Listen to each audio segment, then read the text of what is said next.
Your brother deserves it. My mother said it like she was announcing the weather, calm and ordinary, while I stood in the middle of the dining room with my overnight bag still hanging from my shoulder. On the table sat the folder that should have had my name on half the papers. The house. The cash accounts. My father's company shares. Everything had been signed over to my younger brother, Mason, while I was upstairs packing the last of my clothes. Nobody looked ashamed. My father kept his eyes on his coffee. Mason leaned back in my chair like he had been born there. My mother folded her hands and gave me that tight smile she used whenever she wanted cruelty to sound like reason. He has a family to think about, she added. I remember staring at the chandelier because I knew if I looked directly at her, I would say something I could never take back. I was 34 years old, freshly divorced, and somehow standing in the house I had helped save after Dad's stroke like I was a stranger asking for spare change. So I said nothing. I picked up my bag. I walked out. Nobody followed. A month later, my phone lit up with my mother's name. Mortgages due. Please help your brother. I stared at that message and finally smiled. I didn't reply right away. I let her message sit there while I stood in my small rental kitchen, staring at a cracked tile I hadn't bothered fixing. Funny how silence felt different now. Back then, it had been survival. Now it felt like control. Because the truth was, I knew that house better than anyone. After Dad's stroke 3 years ago, I was the one who handled everything. Insurance calls, bank meetings, contractors. I found the refinancing option that kept the place from being sold. I negotiated the terms. I signed documents on Dad's behalf when his hands wouldn't stop shaking. Mason showed up twice. Once for a photo, once to ask if anything had been left for him. And still, they gave him everything. I opened my phone again and reread my mother's message. There was no apology, no hesitation, just expectation like I had always been the backup plan they could quietly rely on when things went wrong. I typed slowly, your child, your responsibility.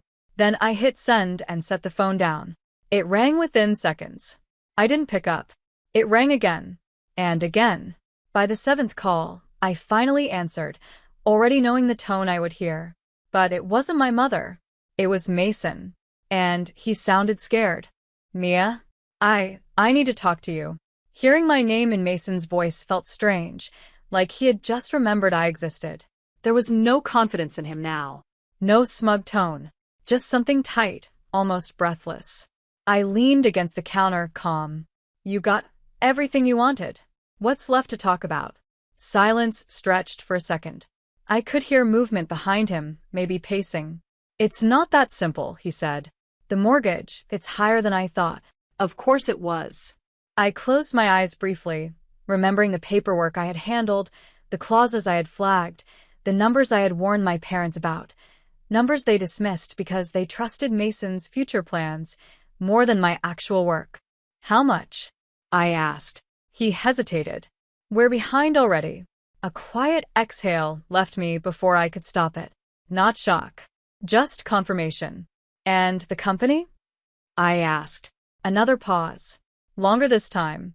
It's complicated. That word again. Complicated. The same word my mother used whenever she avoided truth. I walked to the window, watching the empty street below. You didn't read anything, did you? I said softer now. I trusted Dad. Mason snapped, a flicker of defensiveness returning. No, I thought. You trusted being handed things. Then he said something that made me go completely still. They're saying I owe more than the house is worth. They're saying I owe more than the house is worth. Mason's voice cracked on the last word, like it physically hurt to admit it. I didn't answer right away. I just stood there, staring at my reflection in the dark window, seeing someone calmer than I felt.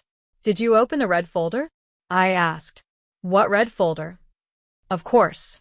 I pressed my lips together, holding back the laugh that almost slipped out. Not because it was funny, but because it was predictable. Second drawer in Dad's office desk, I said. Left side. It was labeled. There was shuffling on his end. A drawer opening. Papers rustling. Then silence. Long, heavy silence. What is this? Mason finally whispered. That, I said quietly.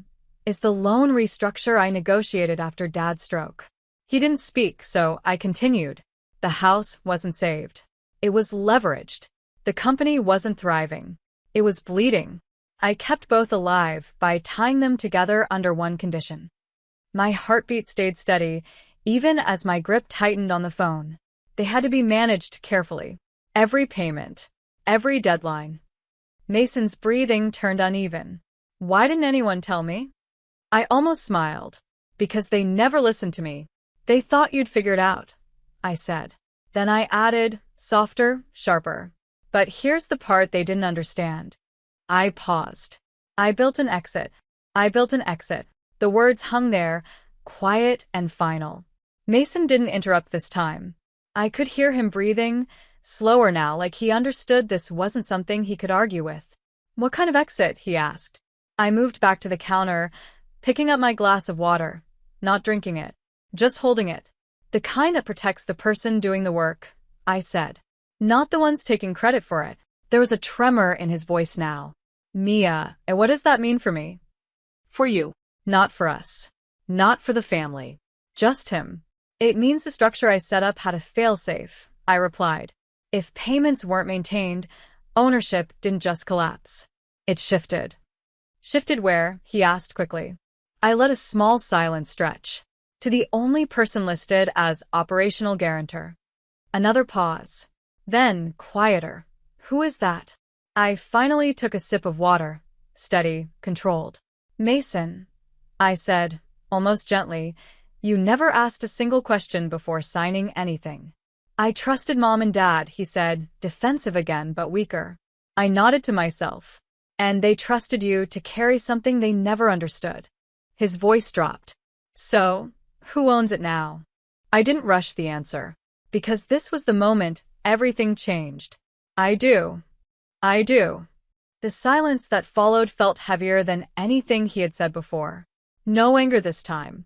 No denial. Just the slow realization settling in. That's not possible, Mason finally said, but it sounded hollow, like he didn't believe it himself. It is, I replied.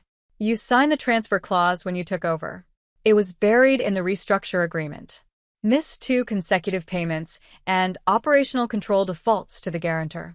You tricked me, he snapped. I shook my head, even though he couldn't see it. No.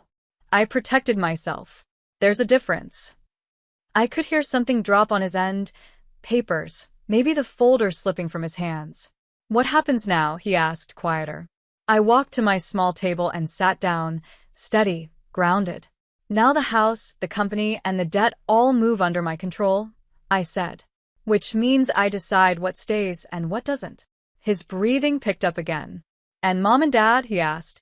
I let that question sit for a moment, because that was the part none of them had considered. They don't get to decide anything anymore, I said calmly. A long pause. Then his voice, barely above a whisper. They're going to lose everything, aren't they? They're going to lose everything, aren't they? Mason's voice sounded smaller than I had ever heard it. Not angry, not entitled, just scared.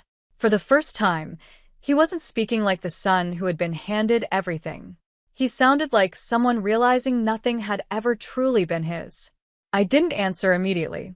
Instead, I let the silence stretch long enough for the truth to settle, without me saying it. They made their choices, I said finally. Just like you did. That's not fair, he said quickly, but there was no strength behind it. Fair. That word used to matter to me.